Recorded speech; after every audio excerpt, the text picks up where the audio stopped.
Lindsay. I remember my first time. Do you remember yours?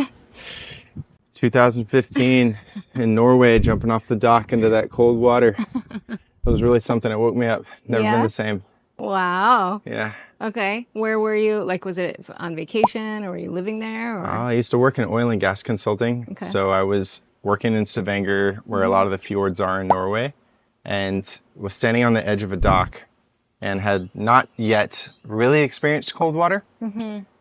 And my Norwegian friend was behind me as I stand there hesitantly about to jump into the fjord.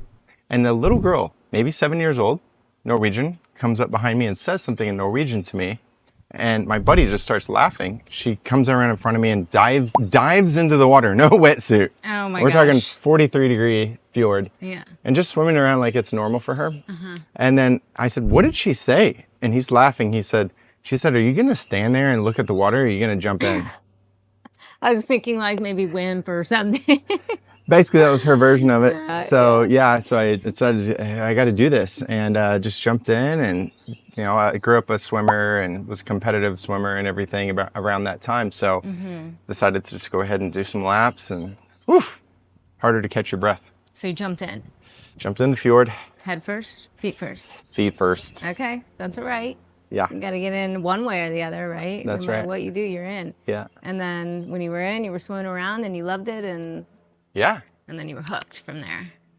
I was like, why do I like this so much? Maybe I'm different in this way. But then I realized there's a whole tribe and community of people that also love cold water. Yeah, and you don't realize that until you immerse yourself into it, not only water, but actually just the culture of it, and then the conversations around it, and Yeah. then it just sort of goes deeper and deeper, and then you just meet like-minded humans that love to just get cold. Yeah, that's right. Yeah, That's right. cool. Like you and I. Yeah, I know. Here we are.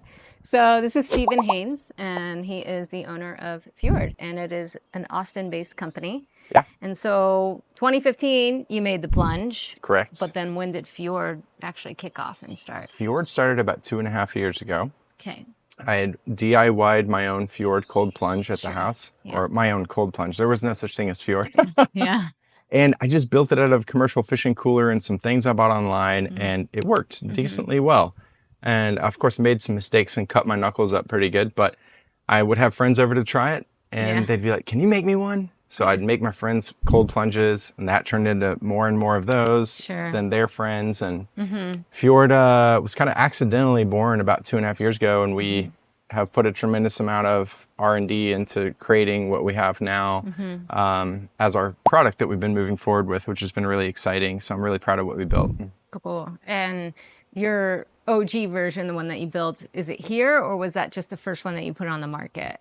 Still have it here. Okay. I mean, we sold a bunch of them, but Yeah. I still have it here. I know. Well, we're going to take you behind the scenes at one point too, and just show you sort of the evolution of Fjord, because one thing that I love about Fjord and Steven and this company is that it doesn't stop either, right? They continue to evolve, and it's based off of just feedback from not only the community, but just frequent users as well as businesses, and some of the pain points that happen with cold plunges, such as parts and components and maintenance. And so we're going to get into why Fjord is different than other cold plunges out there, and specifically why I have a Fjord too, because I do my research and I started years ago trying to figure out which one I wanted to take the plunge with, and get, because I knew that I wanted it in my home. Yeah. But I just was, I don't know, sort of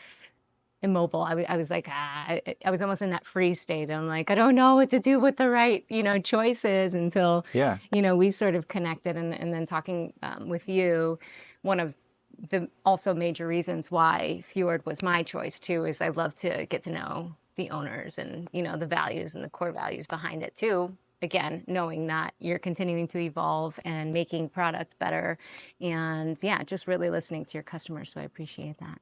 It's a big part of the process, listening to customers and listening to what it is that they care about. So I do feel like the product is in a really beautiful place right now, which is really well suited as it is, and have a mindset which is how else can we be improving it? What are the different things? You and I talked earlier about some different technologies that we're looking at to try to improve the experience and elevate it even further. So, hopefully all the good founders out there with any product they're working with is always trying to improve it.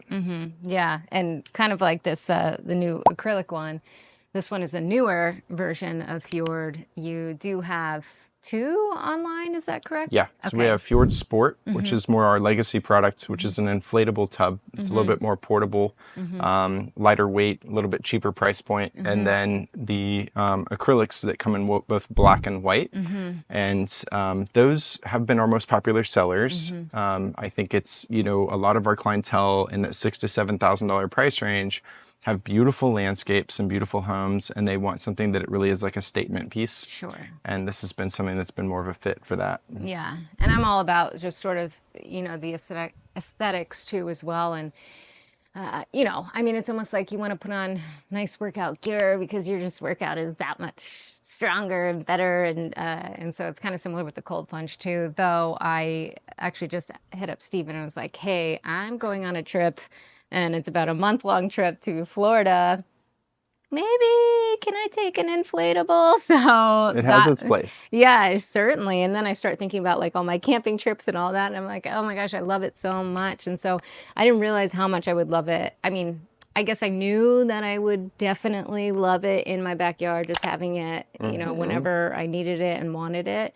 But I'm just so in love with it. And so I really appreciate the fact that I don't have to think, oh, I need to etch out 40 minutes of driving to get to a wellness studio, and then you go in and you see, okay, well, do I take the 39-degree Fahrenheit cold plunge or, is there a 51? And so you get to choose your own temperature. Yeah. And I think it's really amazing to do that, specifically when it comes to your body. Yes. Personally, your threshold, yes, as a beginner and also intermediate and also even advanced, because there are some days and there's some moods that, 39 degrees, if I look at that, I may not take that step. Right. But if I change it to perhaps 50 degrees, then it's like, okay, it's still cold and it's still a mental, challenge to get through. And I think Andrew Huberman likes to call it like these walls, right? And this is how we build resilience. And I'll get into all this too, because I think that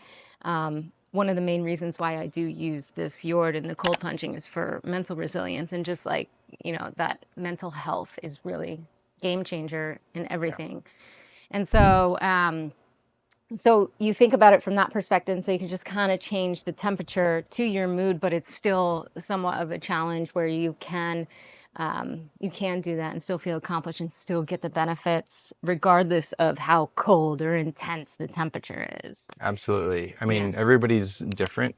Bio-individuality, right? So you have the difference between men and women in terms of the temperatures at which it's most optimal for people. And then it's also around dialing in what works for you. If you wear a Whoop, an Oura Ring, any kind of wearable that's kind of tracking your HRV and breath rate and heart rate and those types of things, then you can start to figure out, get some actual feedback and some data on, okay, I'm experimenting here. I tried cold plunging at 39 degrees. Now I'm going to try 45. Now I'm going to try 55. A lot of the studies that have been done that have shown efficacy with cold water immersion have been done at like 57 degrees, which doesn't feel that cold. This is 54 right now. So it's even colder than the study temperatures in a lot of cases. I like to keep this one around 47 degrees for myself. I have it at 54 right now because I'm just in the mood to be in the Pacific Ocean. Yeah, sure. And it reminds me of living in San Francisco, getting in the Bay. So that's what we're dealing with here. But it really only takes, 57, kind of the high 50 degrees to activate the cold shock response, which is what you need to start to kick off the norepinephrine and the dopamine and the other sort of chemicals that are creating these positive ripple effects throughout the body. Yeah, and sometimes it could mean a different duration for you too. So, let's say that may happen for you at 5 minutes, and let's say that may happen for me at 2 minutes. So it's still even individual, even at the same temperature. So from a holistic perspective, it's made me just more, mentally strong and physically strong too, that actually the way that I take on stress these days is so different. And this is, I don't know if I want to say that I was a totally different person last summer, but I was struggling a little bit last summer. I was going through some home things, and just, when it rains, it pours, and that was just what was happening. And I was trying to do a lot of what I had done, was just stick to the workout and stick to the diet and keep going. But sometimes, certain times in your life, what gets you here won't necessarily get you there. And so I came to this point where I need to just switch up. I need to do something different. And that is sort of where, about the time too, that I think we connected to about cold plunge. I'm like, I need to tap back into more of my spiritual and my mental aspect of things. Good. Because I know that had worked for me a bit in the past. And also it was just calling me, like there was some energetic pull. And so I knew that I needed that. And so that's where our conversation started coming. And then I started doing that more consistently, even though I was going through still a little bit more of a stressful time. That was like, it felt really good just to get in, to just like kind of shock the system in a good way. Yeah. Right? Yeah, It wasn't absolutely. harmful. Do you ever experience things like that too, where it's just like, oh my gosh, I'm having like an emotional day or a bad day. Let me just like dunk and then get through it real quick. Definitely. It's almost like hitting the restart switch. My friend Eric Hinman, he has a saying which he says when he does a cold plunge, it's like blowing the dust off of a Nintendo game, Yeah. and it makes it work again. So it's as For if, those of you that are not born in that time. yeah, that dates us a little bit. Oh, it's so If you were good. born in the 80s, you remember blowing the dust Yes. off of your Nintendo games to get them to work. So good. So definitely, and I think it's also around if my energy is lower, I get in here and it changes my day. For example, just on a really practical level, we live in Texas. It gets hot here in the summer. Sure. And I love taking care of my own yard. So I Yeah. do a lot of yard work. Yeah. And I'll just be normally, without some kind of relief, I would be beat after like 2 hours of yard work and just sweating in the heat. Now I can feel that way, get in this for 5 minutes, and it's like the battery gets recharged, my whole body, it drops the core temperature so well, and it feels so good. I wanted to touch on something when we were talking about temperature. I was thinking about this for myself and, putting together what I know about the literature, and it all started to make sense in terms of we talked about 57 degrees even being a proper threshold to kick off some of these responses. But if the water is colder, when I cold plunge at 42, for example, it is lowering your body temperature more faster.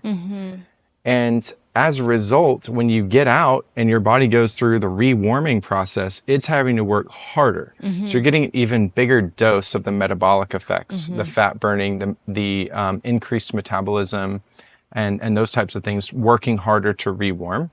So I thought about that too. Like I suppose it's about temperature and duration. If you were in 57 degree water and you stayed for 20 minutes, Sure. yeah, it would do the same thing as 4 minutes at 42. Yeah. And so as far as like time and duration, I think that actually, if you check out Andrew Huberman, he does a really amazing breakdown of, especially for people who are just like almost all levels. It's like, okay, beginners maybe do this at this temperature and this time range, intermediates this, and advanced this. So I think he has a really amazing protocol for this in case we do have any beginners out there too as well. So I do highly suggest you don't start out as 20 minutes as you are a beginner, but go until you hit oh my gosh, I got to get out of it, right? And then you try to get over that hump. And this is where, for me, the mental resilience kicks in, because as a gymnast, I was a gymnast since I was 5, and martial artist, and I grew up competing and, and plunging, really like ice baths, and not even knowing, right, that this was like such a biohack, but, stick my whole leg in an ice bucket because, maybe I sprained an ankle or whatnot. Never broke anything, which is crazy, as much as I did. I know, but, there were some injuries. Sure. So naturally that was just what happened in athletics. It was, you iced. And so anyway, so did that. And it was, I guess it was just like the ice bag at that time too. You just like dump a bunch of ice in a bucket, and it, Yeah, and it stayed really cold. But anyways, I guess I don't know where I was going with that. It was like athletics Yeah, the mental resilience. and the mental resilience, right? So yeah, so then so it's really, again, I think what really does it for me is the mental resilience, where when I was younger, I was in athletics and I competed, and you had to get through tough times. And you did that, and you had to, push through with like grit and strength. And it's a mental game a lot in any sort of athletics. Yes, there is, performance based as well, but like you have to be like really mentally in it and on. And there are days where was mentally off and then mentally on, and there was a huge difference in my performance. So yeah, so I find cold plunging is almost that for me again, because I'm facing something that's a little bit challenging. It's like, okay, great. Like, how tough is my, mental capabilities today? And I go in, and then it might be crazy for the first 30 seconds, right? It's like for somebody who hasn't done it, it's just like, the first 20 and 30 seconds is like, it's the hardest. It's such a shock, right? Yeah. And, but once you get past that, and then you see that you can do it, then, I had a friend who did it and felt the same. And then she was like, next thing you know, I was in there for like 8 minutes That's for right. her first time. That's right. Yeah. I know, it's really interesting because even we just did the Health Optimization Summit last weekend, where it's a big biohacking conference, hundreds of people coming by, a lot of people getting into our cold plunges there. And we had several first timers. And we had one that was set at like 42 degrees, and we had one that was set at about 54 degrees. And some of the first timers were adamant on doing the 42 degrees. So and in front of like a crowd and everything. Yeah. So I said, Props all right, let me coach you through it. Yeah. And, if you want my help, here I am. Yep. Let's make sure we do some breathing. But one of the things that I think is really helpful psychologically to share with people, because it's also something that is true and they will experience it, is the first 30 seconds is the hardest. You're going to get in there and your body will experience the cold shock response. It'll be a moment of fight or flight. So if you ever see someone like my good friend, Lifelike Jake Thomas, he'll get in this thing with his Whoop, and he'll watch his heart rate. His resting heart rate, for example, might be 70. He gets in this thing and it climbs 75, 79, 83. We're talking the first 45 seconds. Oh, wow. It's climbing. Yeah. Your fight or flight, cold shock response. And then from that point forward, back to 80, back to 75, 70, 60, 55, 49. After 5 minutes, your heart rate has slowed down so much, your breathing has slowed down so much, and you get into like such a beautiful like parasympathetic state. So it kind of moves you from one to the other. Right. Which I think is really powerful. Yeah. And it's like, I almost feel the most at peace in there, because you're just like, okay, like I'm going to get through this. And so there's a huge, like, zoning, or zone out that happens. Zone out, or it's actually more zoning in for me. Yeah.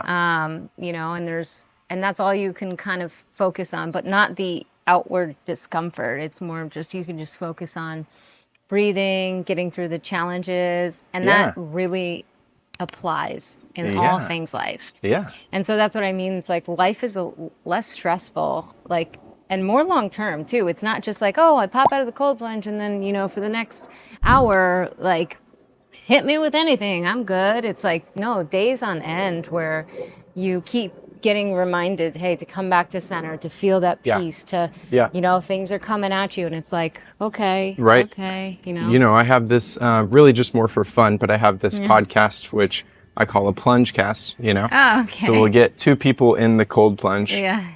And I'll do an interview with them, and I tend to, pick people that have interesting stories. We've had a lot of athletes and, founders and things. But my very first guest was Brent Drake. Shout out to Brent Drake. Amazing guy. Known this guy for over a decade. And he's one of those people that is extremely mentally strong. He's done the Moab 240 twice. 3.5 days of constant running in Utah. This man is a machine. Jeez. Your toenails fall off. Like, you've got to have some mental stability to it. And he uses cold plunge. He has a Fjord cold plunge as well.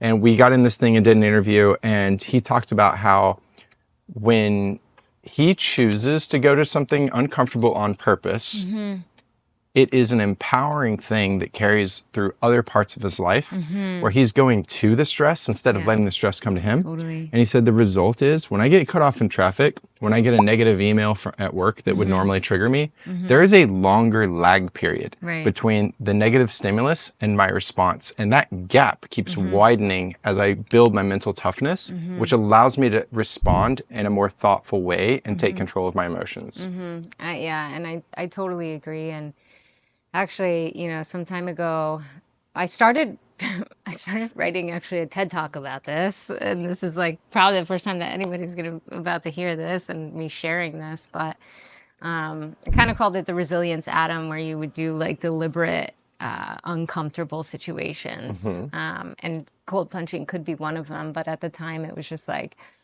throw yourself in a different country and, just figure it out. Or, go do something that you've never done before. Just like the way that your mind has to just start thinking differently instead of going back to habits. It helps stress that part where it will help you gain more resilience, and then you're Hmm. just going to be stronger. And so Hmm. then, when you are living life and you have maybe these emails that come at you and which otherwise you might get aggravated about, or it would ignite some undesirable emotion, it doesn't seem as bad, anymore. And so so I find that the plunge, because it's so convenient and access right in your backyard, I don't have to like, book a hunting trip in order to be in that discomfort, Yeah, I mean, you know? it can be started and finished in 5 minutes. Right.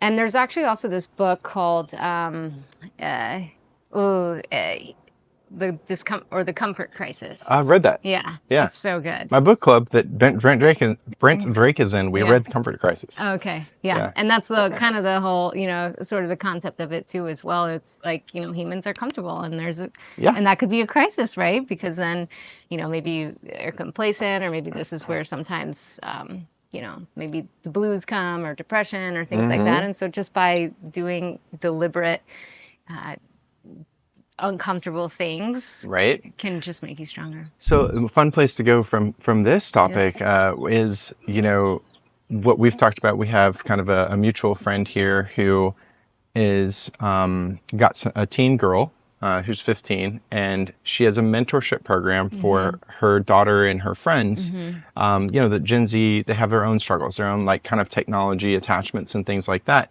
And one of the things that's really her mission is helping teen girls build confidence and resilience and really understanding themselves. And also part of that is getting tapped away from the online life and back into your actual body and your life. She has a Fjord cold punch, and she's been using that to help the girls build that confidence and try something that's like hard and kind of Mm-hmm. overcome it. I love that story. And I know we've talked about this a bit. And I just laugh because, one, I think it's amazing for young women today, especially with so much out there and the social media out there and constant comparing, of girls of that age too. And, I mean, they even have prescription drugs because of depression, or they can't sleep, or all these things. But when in reality we can use and leverage tools and therapies like this, without any drug interventions that would Yeah. otherwise have side effects. But going back to the 80s life, right, where blowing out the dust at our Nintendo, Yeah. not only that, what I was doing for mental health maybe back in the day was dusting off my Celine Dion CD, putting it in on my CD player, and just Sure. belting out some tunes. Right, that's how we kind of got over it. Right, and Sure. then it wasn't until all these sort of supplements or pills were introduced to Sure. to subdue the emotions. But Right. um, You should just go run and play outside. yeah, yeah, and so okay, maybe we don't have Celine Dion CDs today. I mean, I guess we probably do. Somebody does somewhere out there. I know, Yeah. probably singing it right now. But but these are really cool ways to also bring community into, and Yes. because community is also a major part of uh pumping you up, of feeling good too if you're having a bad Yeah. day, and like just that interaction, which I think is also missing from the health world, a Mhm. lot. And so not only can you do this in your own backyard by yourself if you just need a minute, Yeah. But you can also you have that a lot here, don't you? 100%. I mean, Yeah. so I was asked to speak on a panel at South by Southwest, which was for wellness founders, kind of telling our story. And I thought, there's going to be a lot of other people that want to have a business or that just started their business in the audience. What can I talk to them about? And I thought, okay, so my message to them was, if you're going to start a business, or you just did, you should have a really personal why behind why you're doing this. And it needs to be, in my opinion, more than I want to make a bunch of money. And I said, my personal why for starting a cold plunge company, I said, I came from 15 years of strategy consulting. I know how companies make money. And if I was on a mission to make the most money possible, I'd work for a venture capital firm or something. I wouldn't be doing this. Yeah. My personal why behind it is two things. One, some of the stuff we've already started talking about, health and wellness. I do understand the science well enough to believe that I'm offering a product that actually changes people's lives in a really positive way. And the second one is connection. Because I mean, I think at the core of all of us, we're looking for connection. And cold plunging is a wonderful way, as a alternative to going to the bars and drinking, for example, to center people around something physical that's healthy for you. We also couple it with sauna, contrast therapy, and create these wellness days. And really, one of the things that's been beautiful about Fjord is really building a community around that, at least here locally in Austin, where it's now become a social thing. People are meeting each other. We're encouraging each other in our health walk and in our own journeys. And I just think it's a good, healthy thing. You can take something that's healthy and fun and different and bonds people. When you do something difficult with people, it's like going through war with someone, right? You're gonna be really close to those guys that you go through war with. And I think that to a lesser extent, of course, you get the same when you cold plunge with someone. Totally. And one of my favorite things is, even going back to my first question, it's like, do you remember your first time? I'm not even quite sure I remember my first time, but I just know what the feeling of it, right? And then when you see other plungers, especially first timers too, and they hit that feeling of it, it's so exciting, and it never gets old to see that in their eyes every single time. And then it's like, oh my gosh, you mean I was able to go somewhere else in my mind, somewhere beautiful, without anything but just getting cold. When you're in here, you don't have your phone on you. Yes. You're not really thinking about much else. I had a fishing trip in Massachusetts, and I was learning how to fly fish. Never fly fished before. And this guy who runs tours had nobody else. We had a mutual friend, so he just took me out and we just fly fish for 2 hours. And this guy was a man of few words. He didn't talk much. You can tell he spends his whole life kind of by himself in nature. And after we're fishing, and he was teaching me, how to do it, and we had caught a couple of trout by then. And he said, just out of the blue, it was totally quiet on the river by ourselves, the Hoopsatonic River. And he says, so what have you been thinking about the last 2 hours? And I said, well, I've been thinking about my cast, trying to pay attention to what you're doing, what you're telling me. And honestly, not much else. And he goes, exactly. Oh, good. Yeah. Your worries are far away from here, my friend. Yeah. Yeah. And you can definitely say that too about, even though you won't be spending 2 hours in the cold plunge. Correct. But 2 minutes and whatnot, it doesn't matter. It's up to you. So we'll talk about those steps then too. I mean, we can go on and on forever about, the stories and what it does for mental health. And like I said, this is why I do even cold plunge more so than anything. It's just my mental health. And I feel so strong now because since I've had it in my backyard. So it's absolutely been such a great, foundation my day. So with that being said, maybe we have some first timers out there. Maybe we don't. Maybe we have some people who have done it and maybe are still have some questions and are curious about, how. Also, maybe we could talk about Fjord, why it's different in the maintenance of it too as well. So maybe, all right, if you're a beginner, how to do it. We kind of talked about that a little bit from a temperature standpoint to go to your own threshold, see what wall you hit, try to get over that a little bit, and then, sure, pop out and then go back in the next day or so. The more often you do it, the more your resilience builds. Right. Mentally and also physically. Yes. So, okay, so then we do that, and then the temperature, maybe, I don't know, they can start out at whatever they feel is Yeah, for a comfortable. beginner cold plunger, Hmm. because there's a lot of people even that I talk to that never done it, and they'll say, "Oh, I hate cold water. I don't know about that." My mom was one of these people, Yeah. and her actual first cold plunge was with me right after I started the company, but we were in Pagosa Springs, Colorado, and they Mm-hmm. had a cold river there, and it was high 30s. I mean, it was very cold, Yeah. snow melt, and it was snowing outside. It was like Mm. below freezing Wow. outside. And we Yeah. have all these hot pools, so there was a respite. Sure. But she got in there with me just because she loves me so much, and she's a wonderful mom. She did it with me, and she was lit up. I have a funny video of her just Ah, so lit up yeah. afterwards. She just loved it. So, I mean, I would say, toss out the window your preconceived notions. Mm-hmm. Start at a higher temperature, I would say mid to high 50s, Mm-hmm. just to give yourself an opportunity to experience what it's like. And then you can find out what that experience is like and move the temperature colder and go for longer durations and so Mm-hmm. forth. So Mm-hmm. I think it's just really, again, listening to your body and dialing in. Mm-hmm. Great.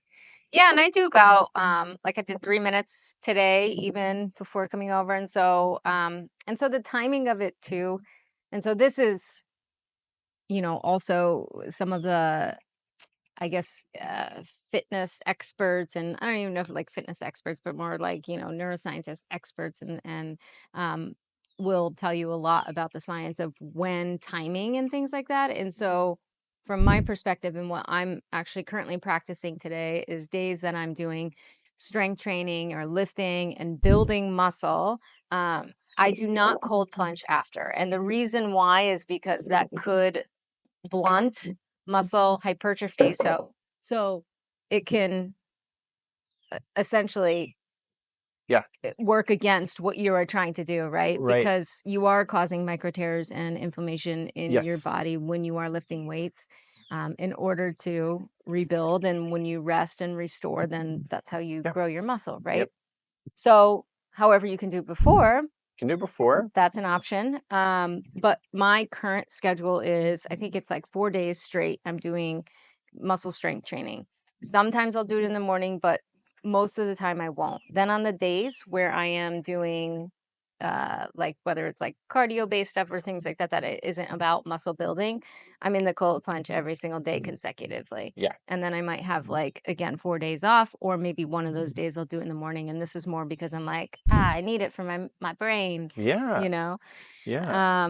And so that's been great. That may change over time, right? So maybe I may do, maybe my next phase, because I'm also in like a sort of fitness program right now, that's just what I'm doing right now. And so maybe the next phase is every other day Mm-hmm. I am Mm-hmm. building, and Yeah. then that kind of is how I'll fit my cold plunge in. Right. So. And just for our audience's benefit, so Mhm. there are two studies that looked at this effect of post resistance training Mhm. impact of cold water immersion.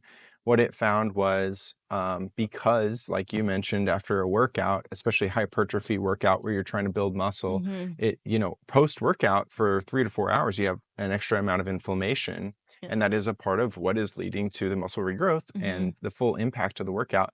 And when you get in the cold plunge, it's funny because the cold plunge does something really good, which is Mhm. it lowers inflammation. Mhm. Mhm. But obviously, the trade-off in that situation is you're not quite optimizing for the most muscle gain. Mhm. But I think it's also important to keep that in balance, right? Mhm. So the recommendation is to wait 3 to 4 hours after a hypertrophy workout before you do this. Let the inflammation do its job. After 4 hours, it's already done its job. You can cold plunge afterwards for that evening or something if you Mhm. want to. And sometimes when people have asked me when those studies came out, Steven, do you cold plunge after a workout? And I'm like, if I want to, I will. Sure. Because my Yeah. only goal is not getting an extra 25% of muscle growth out of that one Mhm. workout. I mean, this is good for me in other ways, and I'm Mhm. trading that off if I don't do it. Right. Yeah, and that's the other part of the conversation too. It's like if you want to get super detailed, and and just, it also depends on your goals, right? It's like, Mhm. what exactly are you going into cold plunging with? Like, these are some of the facts, right? And then you sort of pick your path, because there are some days too where I'm just like, you know what, after a muscle building workout, I just want to cold plunge because you know what, it just feels good. Yeah. And that's okay. And so I kind of balance things from the perspective of what's the net negative or net positive, Correct. and where do I want to be, right? Mostly want to be net positive. And so what does that mean? And that's the whole thing. Yeah. It's not just about muscle fat burning, I'm gonna be super lean just by cold plunging. Like, that's not the case either. Does it help that? Absolutely. But it's not just one thing for me. It's like, Yeah. I need to know, like, I need to feel whole. Yeah. Yeah. Yeah. But however, certain things like, okay, your friend just ran Moab, and how many hours he spent on feet, I don't know. The 3.5 days. 3.5 days. Yeah, I would be in the cold plunge right after that. Do I care about muscle after that? No, I care about injury recovery. Yes. Yeah. And that's my goal, right? So there's that. And then, it's, again, like, if you want to go ahead and dunk yourself in and not worry about all the details, and that gives you peace of mind, go for it. I mean, amen. Yeah, I know. So there's things where it's like you can get super detailed with it, and if you do, that's great. Then there are certain protocols out there that you can do to reach your goals specifically. But in case you just wanted to be in the know, those are some of the facts. So so very cool. And okay, so we talked about beginners and a little bit of timing, maybe male, female, if we'd like to discuss that. There's a lot out there that it's like, ice plunge or cold plunging isn't good for women. That's not entirely true. Sure, sometimes around different cycles, if it's all about stress, right? And how to manage stress, because this is a stressor, but it can be a good stress. Because it's a stressor, the main thing that they've looked at with those studies is the impact of cortisol, messing with hormones. If you go to my Instagram, it's like at Fjord Cold Plunge, you'll go about 4 or 5 posts down, and I posted this research, and we actually created a table which shows the 4 different cycles of the menstrual cycle, and then what the recommendation is in terms of duration of plunge and the rationale as to why. And for the during actual menstruation is the one phase where they say, perhaps maybe skip cold plunging during actual menstruation because of the hormone impact. And then there's other stages where you might want to do longer ones or shorter ones, and maybe at higher temperatures. So there's some interesting data around that. And again, sometimes it's one of those things where you don't have to just wait for that data or wait for that research to do what you want to do, because even on my menstrual cycle, sometimes I feel my strongest and I get one of my best workouts in, and they tell you to, stay away from workouts and all that. But I'm like, but it feels good for me to do that. So I'm going to do that. For me, my takeaway from everything and all the information out there is, I think no matter where you are in your cycle, in your life, if you are chronically stressed, doing stressors like this may not be beneficial for you. And it's the same thing with, like, when we talk about blood and glucose spikes, it's not about the natural, human physiology that, your blood sugar goes up, that's great, but does it stay up there? Right. And then if it stays up there, then we have some issues, and we need to go to the root cause of what caused that and what caused that to stay up there. But if it goes back down, great. That's healthy, insulin sensitivity, and we can, and those things are fine. Same thing with stress. It's like a quick stress and then back down to baseline. Great. Those are good. Those are good stressors, because it makes you more resilient, right? And so depending on, doesn't matter, I think, where you are at in your cycle. But if you are chronically feeling stressed, then maybe you want to just take a time out that day. But and then I think, as far as the temperature wise, men can just handle a little bit colder temperatures. Sure. Yeah. And so you can find this online, then, your studies. Yeah, so I drew this from 3 different studies. One of them was done by Dr. Susanna Soberg's team. She has the Soberg Institute. It's a fantastic resource for all things cold water immersion. A lot of what Andrew Huberman talks about, he's actually quoting Soberg's research. Yep, exactly. Okay. Great. Yeah, so you can find that all. I'll drop all the links down there too, so you guys can do your own research too. Highly recommend that. And again, you do what's right for you. Okay, so cool. So beginners, timing, men versus women, right? And then let's get into the actual Fjord plunge. Like, Yeah, the product. why are we different Yeah. than other plunges on the market? Sure. And then we can talk about like kind of the maintenance of it too. Yeah. I know when I first spoke with you, I was like, oh, am I capable of just handling like, you know, the fixings and stuff? It can be intimidating, and Yeah. that's a question I get for every single buyer that I talk to. Essentially, is what does it take to keep this thing going? Yeah. And the good news is less than most other companies would require of you.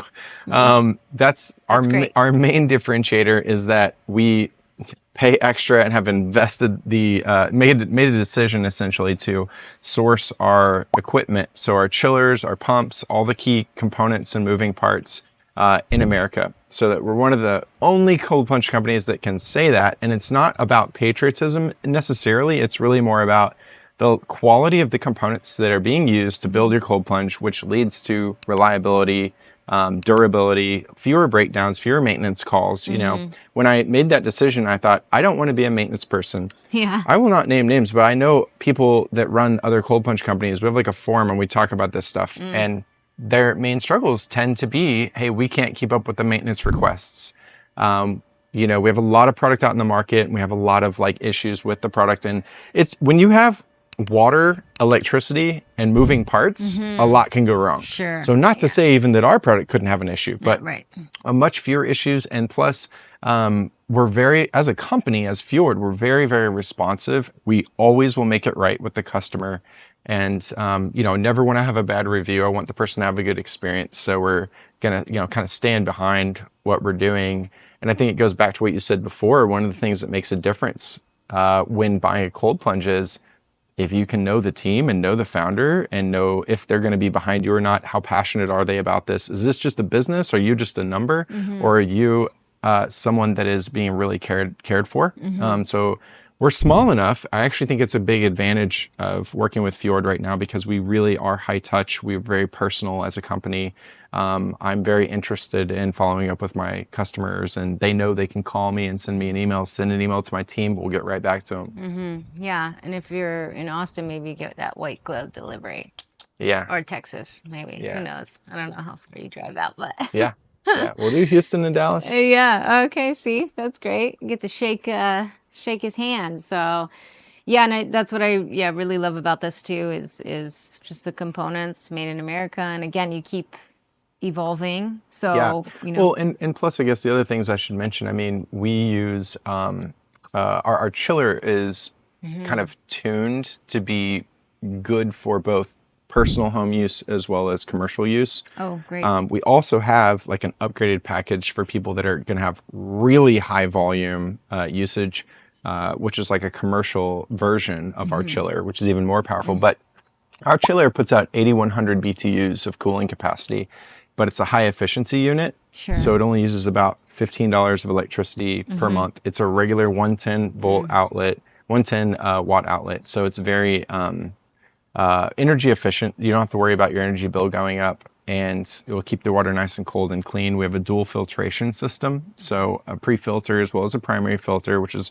a 50 micron. So that's going to, you know, kind of keep it clean. And then we also offer UV sanitation for people that don't want to use chemicals. If you use chlorine or hydrogen peroxide protocols, there are different ways to treat the water with different chemicals to keep it really sanitary. And what I find is like a lot of my clients have nice places and they have swimming pools. And so since they're in a swimming pool with chlorine anyways, they're just like pumping the water from the pool into the plunge. So it's chlorinated, and then they roll with it. And they ask me, do I need UV? And I'm like, you really don't. Yeah. If you got chlorinated water. But a lot of people also are very like health conscious. They want to even have that extra marginal benefit of not having chemicals in the water. And that's where the sanitation protocols can be helpful. Yes, and I'm sure my audience would appreciate that too. It's just, to know those options too, and can probably drop that info down below. I'm actually looking into ozone and having that. That's fine too. Yeah, right now it's just hydrogen peroxide for now until I can sort of sink my teeth into finding a like a unit Yeah, that has that help you with available. that. Yeah, I think so. I know a guy. Can help you with it. Yeah, yeah. So, so yeah. So stay tuned for those explorations and yeah, and I'll of course keep you posted on all my findings there. Okay, so great. So now, how often do you need to change the filter? How often do Yeah. you refill? What's the Yep. So as a protocol? general rule of thumb, the colder the water is, the cleaner it will stay.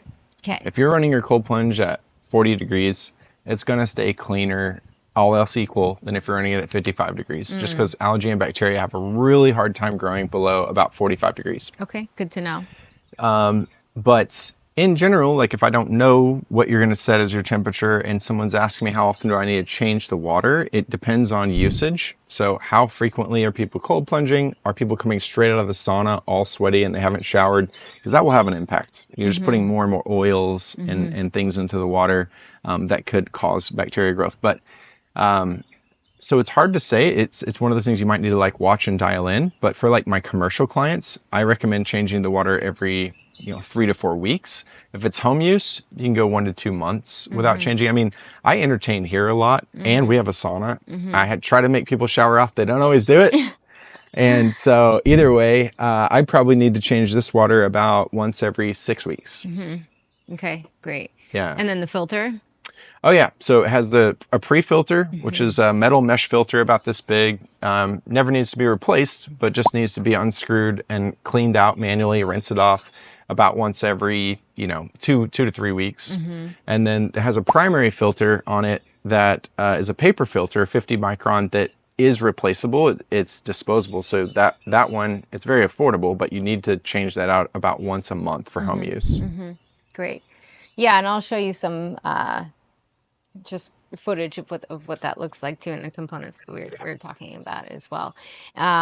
Cool. So yeah, so it's pretty easy, and I know personally myself, sometimes I get frustrated in things that are a little bit beyond what I'm good at. Like I'm good at some things, but Yeah. these sort of technical things I'm not, and it's really easy. So, so yeah, so I appreciate that. And also thanks for sharing about the electricity bill too, because I'm sure people are like, oh, how much is that going to go up, Right. So that's important. So good. Okay. Okay. So what would you say to someone who was on the fence about cold plunging? They're like, still like, I listen to you guys and great. Like, I want mental strength. I want physical strength and I want all these things, but I'm still not sure. Yeah. Well, that's a good one. I love these situations. Sure. So I would say if you're on the fence about cold plunging, I would say just give it a try. Give it a shot. You can start with a cold shower, but this is a personal Steven thing, because online they talk about, oh, even Wim Hof says, the way to start is just do a cold shower. I personally think doing a cold shower is harder than doing a cold plunge, because you're intentionally standing there and the cold water's hitting you. Yeah. You just get in here and there's a 2 seconds or 3 seconds where you're like, whoa. And then after that, you're like, okay, it's all over me. Yes. One thing as a pro tip is if you want to get acclimated to the water faster, which means slowing your breathing and heart rate down faster, when you get in, just for a second, go all the way under and dunk your head. When you do that, when you get water on the arteries in your neck, cold right there, and up to your ears and in your jawline, it activates the mammalian dive reflex as well as your vagus nerve. So the vagus nerve activation is going to give you a feeling of like calm. It kind of reduces anxiety a little bit, which is nice. And then the mammalian dive reflex, because it's a survival function of the body, it will start to more accelerate the process of slowing the heart and slowing the breathing. So you could do a full head dunk and then just come out of the water and then just kind of settle in. That will help a lot for people that are thinking about doing a cold plunge for the first time and want to have a really good experience with it. But I would say just try it. Do it with a friend. Don't do it by yourself. Yes, I personally like the head dunk, and I think doing it with a friend is a big deal, and it encourages you. And it's not, anybody that's really in the cold plunge community, it's not like a, like forcing you to take shots or something like that. Right. You know, You it's should at your want to own do it. pace. Don't Yeah, force. and so it's encouraging rather, and it's nice to have that support in community. So you can, you know, either Yeah. one, go to events that surround themselves with this, or maybe go to actually a wellness clinic that has it with a friend. Hmm. So yeah, those are great ways to do it. Is just to bring a friend, bring a buddy. Yeah. And then the last question is, well, maybe it's the last question, who knows? But what do you wish more people knew just about cold plunging or getting cold or just deliberate cold exposure in general? I would say the number one learning that I've had by doing this is you are capable of so much more than you think. Your body was built by God to be able to handle so much more than your mind thinks it can. It's a psychological mental game. You can absolutely do it. I'll tell a quick story. Sure. I was here by myself one day and I was listening to my body and I wanted to do a cold plunge and it was at about 55 degrees, so it wasn't super cold. And I just felt good that day. So I got in the water and I didn't have a plan of how long I was going to stay. And I just kept staying and staying. And then after about 12 minutes, I started shivering pretty good. And then I just calmed down and I kind of grabbed the sides of the cold plunge and I made myself stop shivering. And I kept going 14 minutes, 15 minutes. And then again at 16-minute point, I started shivering again pretty good. My body was really starting to cool off. And I was kind of able to slow it down and kind of stop the shivering, but I was still I was so relaxed. And I ended up going to 20 minutes. And I was doing that. I was looking up at the sky. It was beautiful. There was a pecan tree above me that had just bloomed. And I was thinking about my mom. I had this vision that I'm on a Titanic type situation and we fall overboard into this cold water or in the Pacific Ocean, for example, that's 55 degrees. And I thought, in this vision, I was coaching my mom. I knew she would freak out. I knew anyone would freak out that's not used to this. But I know empirically that we can handle this temperature for at least 20 minutes. So in the vision, I'm saying, Mom, stay calm. I can tell you for sure we're going to be okay in this water for at least 20 minutes. Swim with me, stroke for stroke. Let's go. We got this. So it's some example of like building that confidence, and it's a beautiful thing. Like you can do so much more than you think. And when you test yourself out, like I did that day, I realized I have full, beautiful confidence that if I'm ever in really cold water, I will be completely okay for at least 20 minutes. Yeah.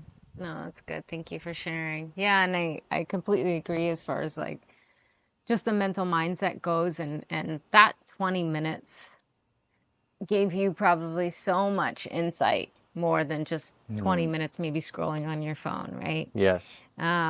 Not only can you always like, and you're still telling the story today, right? You're not telling me about a time that you were scrolling, you know, on Instagram, like, oh, the 20 minutes I was scrolling on Instagram. Let me tell you what I learned about myself Telling you. and about the resilience. That's right. So it's really profound, like everything that comes to you, from emotions to downloads to thoughts to how it sets you up in the future for what you're going to experience. And you don't necessarily have to be on a Titanic, but if you're in a situation where it's like 20 minutes of some grueling something, it's like, look, if I could do something like this, I could do anything for 20 minutes I now. mean, it helped me You in know? running. It helped me in triathlon just because you've got to really push through those uncomfortable moments. Definitely found that. I found that cold water swimming improved my discipline with breathing because I would find a pace where I knew that as soon as I take that stroke and roll for my breath, I'm almost out of breath, but I know I'm about to get that breath. And I would find that competitive pace where I knew that each time I was about to rotate, I was going to get the breath right when I needed it. And then when I started running, I realized it was the same. It converted over into running. And I thought I can find that pace where I'm almost out of breath, but I can sustain this for an hour. Yeah, it's very interesting too how it hyper focuses you on these certain like pinnacle times, like in whether you know you're swimming or you're running, or and they're just these like little moments, but this little like aha moment that takes you to the next level.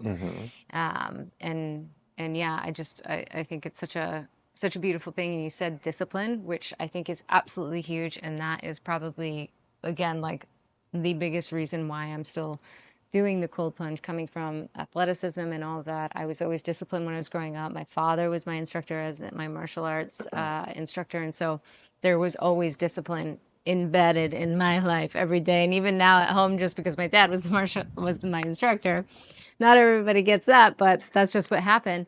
But now I think of health, wellness, business, everything is a discipline. You're not always motivated, or you're not always ready to jump into the cold plunge. But if you can always have that foundation of like, look, Yeah. I'm disciplined. This is like the foundation of how you can do so much and how you are capable of so much more. And so if anything, it ignites the discipline in you, and this shows itself in all of life. Agreed. You're more disciplined with how you eat and how healthy you stay. And, if you don't want to have continuous habits that aren't getting you closer to your goals, like you're able to maneuver those Right. so much easier. Yeah. Yeah. So, Yeah, and I mean, we've been talking for a while about the benefits of cold plunge, and that's and that's all very legit and exciting. And I also recognize I've been in my own journey of health and biohacking for over 7 or 8 years now. It's all started back about 8 years ago, and my dad had a heart attack at age 60. And I thought, well, he doesn't smoke, he doesn't drink, he's super healthy, he looks healthy, he works on a farm a lot of the time. So how did that happen to him? There must be something in my blood. And started really diving down to the biohacking thing. And I've learned a lot of, and from you too, even like a lot of really positive things that we can do for our health. Cold plunge is not the panacea. It's one tool in your tool belt. So what helps you be healthy? Great sleep. What helps you get great sleep? This is one of the tools. What helps you be healthy, be metabolically fit? This is a tool for that. Yeah. I always say you can't out plunge, you can't outrun, you can't out eat, just the balance of what healthy looks like, right? It's just all of these tools that are helpful to you as a whole. So, just because you're cold plunging, but yet, let's say you're on the weekends, you just like get drunk and party and all of these things, sure, maybe it might help, but not as much as it could. Yeah. It's not going to cover up a multitude of sins. Right. So I think it's just the consistency factor of it. And then also just leveraging these as tools to get you closer to your goals. I'm not too much of a biohacker, but the tools that I do use are really absolutely helping me to optimize my goals. And, that is, just to be the healthiest I can be, the strongest I can be for myself and for my future family. And I want to live a full life. I don't need to have a long life. I want to have a full life. Amen. Yeah. Sounds good. Cool. Well, thanks so much for being here. Yeah. Steven from Fjord. Where can we find you, Steven? You can find Fjord at fjordcoldplunge.com on our website. Check out our products. You can send us a note there. You can also connect with us on Instagram at fjordcoldplunge. And we're there as well. That's where a lot of our community lives. We also have a YouTube channel where we show our little plunge cast, Freezing for a Reason. You can check that out. And that's at Fjord Cold Plunge on YouTube. So cool. That's it. Awesome. Well, thanks for being here and just sharing your stories and your experience, and hope to grow the community. So go check them out. That's it. Thanks. See you. Bye, guys.